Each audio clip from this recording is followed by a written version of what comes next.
My name is David Miller. I'm 34 years old, and until a few months ago, I laughed at your faith. Yes, I made fun of everything. Prayers, churches, miracles, near-death experiences. I thought it was all a big joke invented by weak, needy, or deceived people. I'm from Seattle, a software programmer and a confirmed atheist since I was 15. I grew up with logic as my religion, sarcasm as my shield, and one certainty: when we die, everything simply disappears. But then, in the blink of an eye, that certainty was ripped away from me. I died, literally. Body inert, heart stopped, brain turned off. But what came next? What I saw, what I heard from Jesus, is something that nobody has told you. And maybe after hearing this, you will never see life the same way again. I used to say that God was the biggest bug in the human mind. That's how I started many of my TikTok videos. Between lines of code and iced coffees in the tech office where I worked in Seattle, I would record short, scathing takes on religion, faith, and the absurdity of believing in something you couldn't prove. People shared, laughed, commented. I loved it. It fed something inside me, something I didn't have the courage to name. I grew up in an agnostic home. My parents were university professors, educated, rational, and completely averse to any kind of mysticism. When my maternal grandmother died and my mother tried to pray in front of the coffin, I remember my father laughing softly. That stuck with me.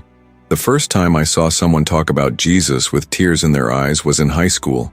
A girl named Sarah, blonde, evangelical, who said she had felt the Holy Spirit during a song. I laughed in her face. I never forgot the look of pain in her eyes.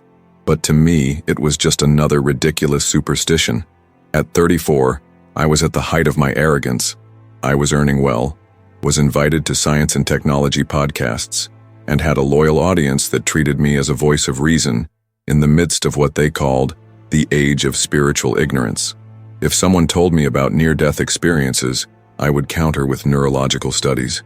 If someone talked about miracles, I would cite confirmation bias. I was a wall, unbreakable, until that Saturday night. I was leaving a tech convention and riding my motorcycle home. I had had a few drinks, but I felt good, too confident. It was a wet road and I was speeding. Music was loud on my headphones. My head was full of ideas about the next video I was going to make. Religion is the placebo of the soul. It all happened so fast. A car changed lanes without signaling. I swerved out of reflex, but I slipped. The bike spun. The world became a blur of lights and asphalt. I only felt the impact, a crack in my chest. Then, nothing. Darkness. Absolute silence. No pain. No sound. No thought. Just emptiness. A void that had no color, no shape, no time. And then, for the first time in my life, I was afraid. The fear I felt wasn't like the fear of being mugged or losing my job. It was something primal, an absolute terror of being nothing. In the dark, I couldn't think straight. It was as if my mind was suspended in a place where time didn't exist. There was no before, there was no after, and for the first time, I had no control over anything at all. Out in the living world, I was in intensive care at Harborview Medical Center in Seattle. My heart had stopped for nearly 3 minutes. My left lung had collapsed. 3 ribs were broken. Internal bleeding. When the paramedics found me, they said my eyes were open, but I couldn't see anything. My mother sat crying next to the bed. She held my hand and repeated, "Please come back, son. Come home. God, if you exist, bring my son back." I didn't hear any of it, at least not with my ears. But in that darkness where I was, something began to vibrate. A presence, a kind of consciousness, something that was watching me, not with judgment, not angry, but with absolute clarity, as if he knew me better than I knew myself.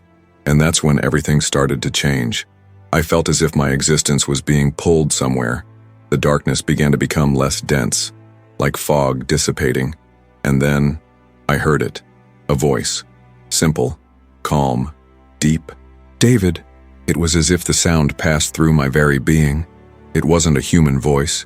It didn't come from any specific place. It just was, as if it had always been there. "Why did you run away for so long?" At that moment, all my certainties dissolved. I wanted to respond, but I couldn't. It was as if I were naked, not in body, but in soul. All my fears, my jokes, my arrogance, were exposed, and I felt ashamed. It was as if suddenly I understood that everything I said with such confidence was just a defense. The voice didn't accuse me, it just showed me. It showed the moments when I had the chance to choose differently, the invitations I declined, the people I tried to ridicule, the questions that made me tremble inside but that I never had the courage to admit. In the ICU, doctors told my family that the next 24 hours would be crucial. No one expected me to wake up. My brain was unstable. The pressure was chaotic. But there in that place, and something in me began to break. It wasn't the end. It was the beginning of something I never imagined could be real. Have you ever felt completely alone even when surrounded by people? Now imagine that, multiplied by 1,000, in a place where you can't even find yourself. In that shapeless, colorless, groundless space, I began to ask myself, did I die? But the question seemed pointless, because there, death didn't feel like the end. It was as if I had been stripped of everything I believed myself to be. There was no body, there was no time, but there was consciousness. I was there, and I knew I was there. It was the kind of sensation that no scientific study or neurology book had prepared me to understand. Everything I had read about hallucinations and coma states, about the brain creating realities in its final moments, nothing explained that absurd clarity, that truth, because what I felt was too real. And the scariest thing, I wasn't alone. Something or someone was watching me, but not from the outside. It was as if it were inside me, reading every thought before I even formed the words, and the emptiness around me seemed to respond to my emotions. When I tried to resist, the darkness closed in. When I surrendered, it became light, as if the very space around me was shaped by what was inside me. Then a question arose, not from the voice, but from myself. What if I'm wrong? What if everything I denied more is real? That question was like acid inside me, because it hurt my ego, and I realized there that my greatest fear was never death, it was being wrong. Because if I was wrong, I didn't just deny the truth. I have also dragged others with my words. How many people listened to me? How many laughed? How many stopped believing because of me? Doubt began to turn into pain, and in the midst of that pain, the light appeared, faint at first, distant, but absolutely impossible to ignore. It was as if it was something my soul recognized even though I had never seen it, a presence that required no explanation. She just was, and there in the deepest silence of existence I knew something was coming.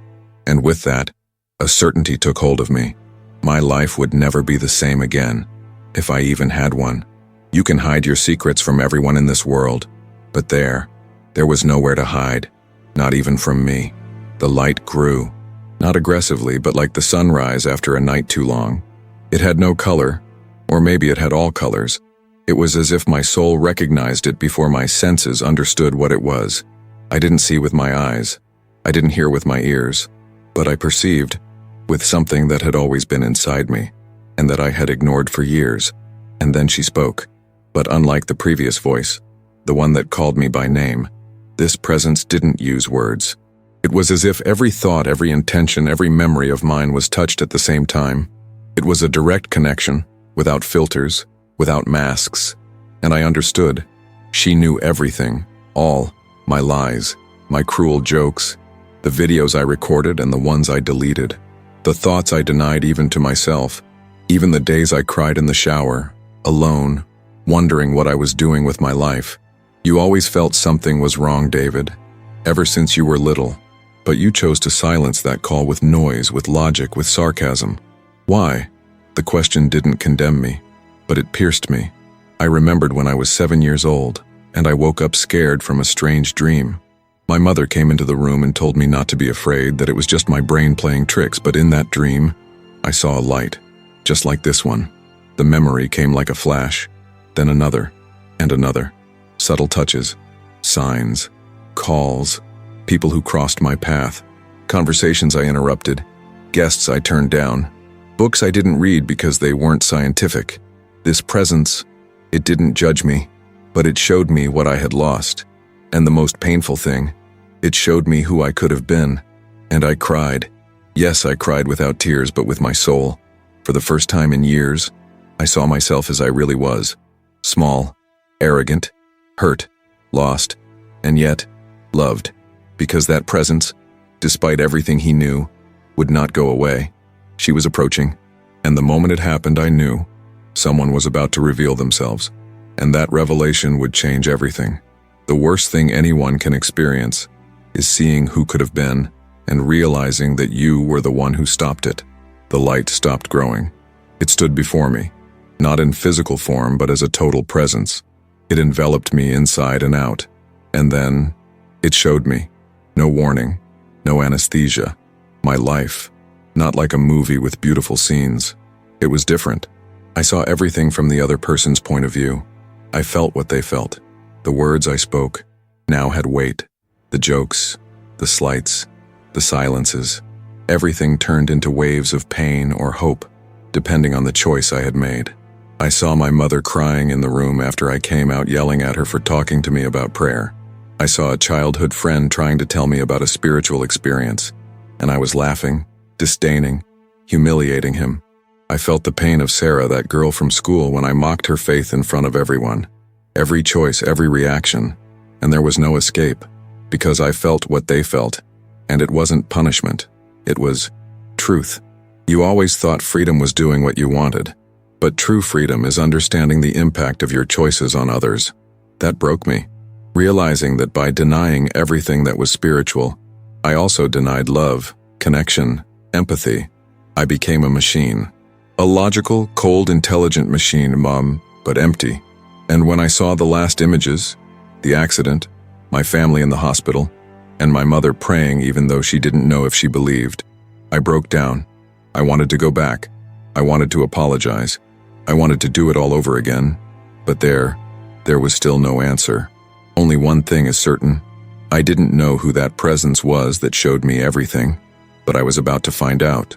By the way, if you've ever experienced something that made you rethink everything, comment here. Your story could be the wake-up call someone needs. I grew up hearing that Jesus was a myth, a character from ancient stories, but here, he was more real than I had ever been.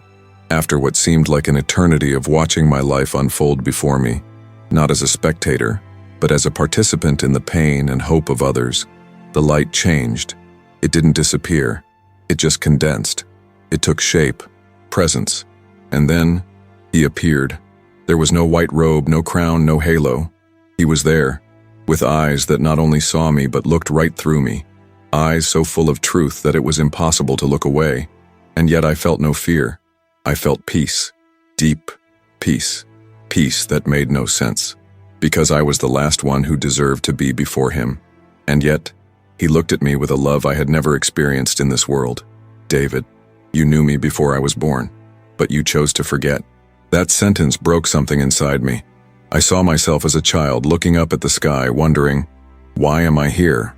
I saw moments where I almost felt his presence, but I always chose to ignore it. He knew everything, but there was no judgment in his words, only true. You used the intelligence I gave you to deny me, but I never stopped being by your side. Even when you mocked, I was there. My heart, if I still had one, ached, because there I saw how much I was loved, even when I hated. I saw how much I was sought after, even when I ran away. And then Jesus approached, not with imposed authority, but with a presence that completely disarmed me. And he said something I will never forget. The truth that no one told you is that I never wanted your religion. I wanted your heart. Everything inside me collapsed. Every mental structure I had built for years was crumbling. And in that moment, I realized I was not facing a religious figure. I was standing before the fountain of truth, of love, of what I always looked for and denied. And now a choice was beginning to form, a choice that would change everything. The biggest lie I was told was that faith was the enemy of reason. But in that place before him, everything made sense for the first time. Jesus did not speak with words. He spoke with presence. Each sentence was a truth that my soul recognized before it even tried to understand. And one of those truths disconcerted me. David, you did not deny faith because of science. You denied it because you were afraid to surrender. I tried to argue. Instinctively, I wanted to defend myself. But I read, I studied, and before I even finished the thought, He showed me scenes, not external, but internal. It showed the exact moment when I read certain texts and felt a lump in my throat, when something inside me whispered, "That is true," and I hid it. It showed the nights I cried without knowing why, the moments of existential emptiness after the viral videos. And what's more, it showed how often my arrogance was just a shield against the pain of feeling lost. You didn't have a problem with my existence. You had a problem with what it meant to surrender to me. Hearing that was like seeing my soul raw. I realized that I denied God because I was afraid to admit that I was not the center of the universe, afraid of losing control, afraid of accepting that there is something greater, purer, truer than me. Jesus continued, "The truth that no one told you, David, is that I never asked for perfection. I asked for surrender. But the world has exchanged my name for rules, my presence for religion, my grace for fear." That hit me like a lightning bolt, because I understood. I understood why so many are afraid to get closer to God, because what they sell out there, sometimes, is not Jesus. It is guilt, control, appearance. But there it was different. I stood before love itself, and for the first time, I wanted to surrender, not for fear of hell, but because I had found a home. Jesus then touched my consciousness with something indescribable, a sense of belonging, as if every part of me, even the most broken ones, had been designed by him. It's not over yet, David, but before you choose, you need to understand who you really are. And in that instant, the light around us began to transform, not in a new place, but in a new vision. I was going to see something even deeper, the ego, the root, the inner war that I have shaped my entire life. The next step would not be easy, but I was ready to face it, because now I knew who was with me. I thought my greatest enemy was the ignorance of others. I discovered it was always my own pride. After Jesus spoke, the atmosphere around me changed. It wasn't like a change of scenery. It was more subtle, more internal. It was as if the invisible walls of my soul were crumbling. And there, in that timeless space, I began to see myself, but not the image I projected, not the confident, sarcastic, rational David. I saw the boy who grew up afraid of being rejected, the teenager who used intelligence to protect himself from insecurity, the young man who built a castle of arguments to hide the fact that he never believed he was truly loved. It was as if Jesus was showing me the root of it all.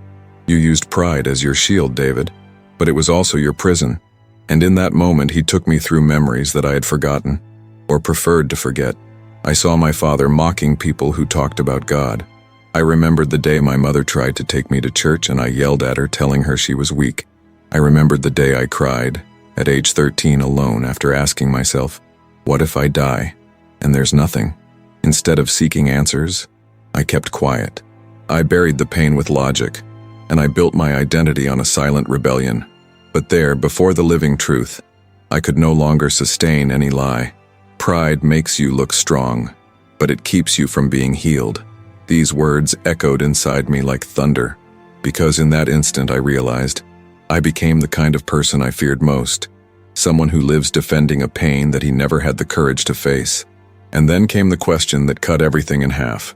Are you willing to let this go? The question seemed simple, but inside, it was everything.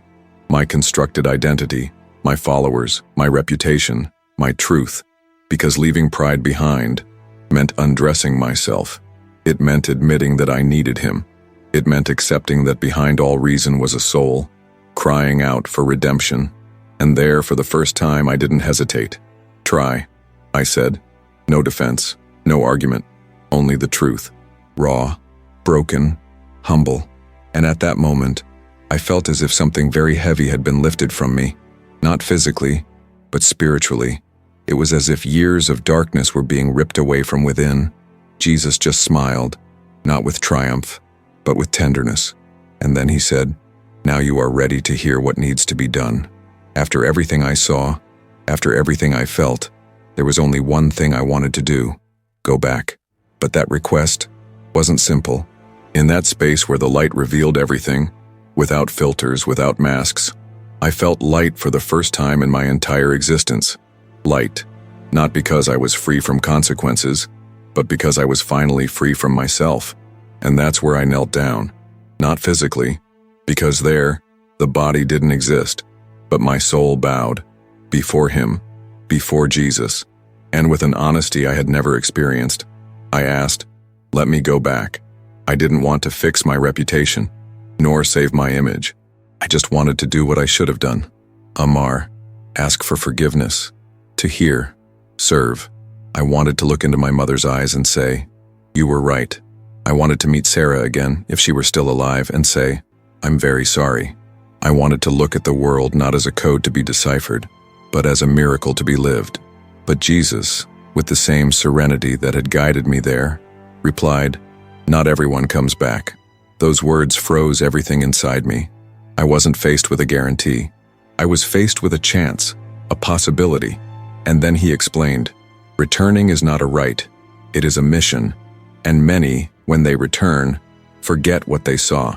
Those words hit me like a knife, because oblivion would be the worst punishment. How can I live with the truth if it were erased from my memory? David, if you return, you will carry this in your soul, and your path will not be easy. You will be called crazy. You will lose friendships. You will be ridiculed as you once ridiculed others. But your mission will be to awaken consciences. And then he asked the question that went through me like fire. Are you willing to suffer so that others may awaken? There was no glory. There was no applause. Only sacrifice. But I knew, with everything in me, that the only possible answer was yes. Yes, I accept. And the moment I accepted, something started to happen.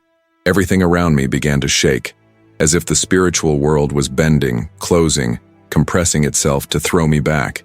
And before I lost consciousness of that place, Jesus said one more thing. When you wake up, speak, even if no one listens at first, because I will be there, in every word. And then, everything went dark. I thought I had already made my choice, but in that place, even choices had layers. After everything went dark, I didn't go back immediately. There was a break, a silent, dense, almost suffocating space. It was like being between worlds, neither there nor here. And it was in that in-between place that I saw the portal. It wasn't a door in the physical sense. It had no handle, no frame. It was more like a tear in reality, a living, breathing opening, pulsating. And I knew, instinctively, that this was the way back. But as I approached, a new presence appeared, different from Jesus, cold, empty, seductive. You don't have to suffer. You can stay here. There is no pain here. No one will laugh at you here. You are already accepted here. That felt good, too much. And precisely for that reason, it is alarming. Because in that moment I realized the choice was not just to go back or not. Era, return with purpose. Or stay in comfort. Era, wake up. Or sleep forever. And in that moment, everything inside me was tested. I saw scenes from my possible future. I saw friends abandoning me. I saw cruel comments. I saw people saying I had gone crazy. But I also saw eyes opening. I saw a young woman who was going to take her own life give up after hearing my story. I saw a man who mocked faith begin to pray silently. I saw a mother like mine finding peace. And I realized that the suffering would be worth it. Not because I was strong, but because now I was no longer alone. Jesus did not appear again with words, but I felt him beside me. And then I took a step, a single step, and I was sucked into the portal. It was like being struck by an electrical storm, as if every cell in me was being reconnected to reality. And then I heard, when you open your eyes, speak, and don't stop. The next moment, everything went white. Then, silence. Then, pain. Real pain. Physical pain. Human pain. Because I was back. In the flesh. In the hospital. Vivo. Waking up after dying. It's not like the movies. There's no epic music. There's no heavenly lights. There's pain, confusion, tears, and mission. The first thing I felt was air rushing into my lungs, as if I had been thrown into my body. My eyes opened slowly, as if they weighed tons. Everything was blurry and the sound distorted. Alarms, hurried voices, footsteps, and then a scream.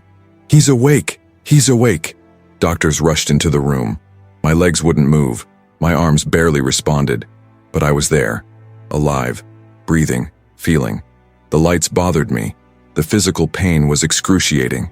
My chest felt like it was being torn apart from the inside, but there was something stronger than the pain. The memory. It wasn't a dream.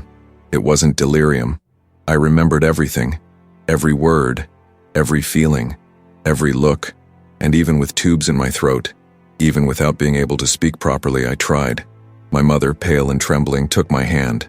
She looked me in the eyes, and before I could say anything, she whispered, "You saw something, didn't you?" I cried. It was the only gesture I could make at that moment, but that gesture said it all. Over the next few days as I recovered, I tried to explain it to the doctors. They said it was common to have hallucinations in a coma. They said my brain was trying to interpret the trauma, but there was something they couldn't explain. My heart. He wasn't just hitting. He was vibrating. I was no longer the same. The first thing I asked for when I could whisper was a Bible. The second was a notebook, because I needed to write everything down. Before the world made me forget, I began to write down every detail, every sentence, every scene. And the more I wrote, the more my spirit was ignited. It wasn't just about me. It was about everyone who, like me, was blind, lost, proud, empty. A nurse saw me writing and asked, "Are you going to turn this into a book?" I looked at him and replied in a weak voice, "No, I'm going to turn this into a mission." And that's how it all began. I recorded my first video a week after I was discharged. I could barely speak for very long, but what I said blew up on the internet. My name is David Miller. I died, and I came back with a message. Not about religion, but about truth, and about love. Some laughed, many criticized, but others cried, shared, woke up, and then I understood. My previous life ended on that road. Now, I was someone else. When you come back from death, you can't live the same anymore. Since that day, my life has been a straight line between two versions of myself. David, who made fun of everything, and David, who now cries when he hears a prayer. In the months following my discharge, every word I said carried a new weight. Not because I wanted to convince, but because I knew. I knew there was more, that there was someone, that love was real, that truth was not a concept, it was a person. My videos started to circulate. Some of them had millions of views, but the focus was never on fame. It was as if each like, each comment was a soul awakening. And every time someone told me, "Your story made me think," I knew it was worth it. I started giving lectures, in schools, churches, universities. He didn't talk about religion. I spoke about what I saw, about what I heard, about what I felt with my whole being. Jesus didn't come to impose rules on us. He came to remind us who we are. I repeated this in every auditorium, and every time I spoke, I saw people breaking down, not out of fear, but for reunion. I was called crazy, a liar, a manipulator, but every time doubt struck, I remembered his eyes. From the eyes that saw me before I saw myself, from the eyes that loved me when no one else knew who I was. Today my mission is clear, to bring light where I once brought sarcasm, show that faith is not an escape, it is a reunion, that Jesus is not religion, it is true, and that no one, absolutely no one, is beyond his reach. Maybe you're listening to this right now silently with a tight chest. Maybe you're remembering things you've hidden. Maybe you're struggling with pride. Maybe it's like I was. And if you are, listen to this carefully. You have been called too. You don't have to die to wake up. You don't need to see the light to recognize that something is calling you. You just have to stop and listen. Because sometimes the greatest near-death experience, it's living every day as if you never knew the truth. And if you felt something reading this, maybe it's time to go back, before it's too late. If this story touched you in any way, subscribe to the channel now. This is just the beginning. Comment below, "I heard the truth," if you made it to the end. Leave a like so this video can reach more lives. And now watch the next one that's appearing on the screen. I'll see you there.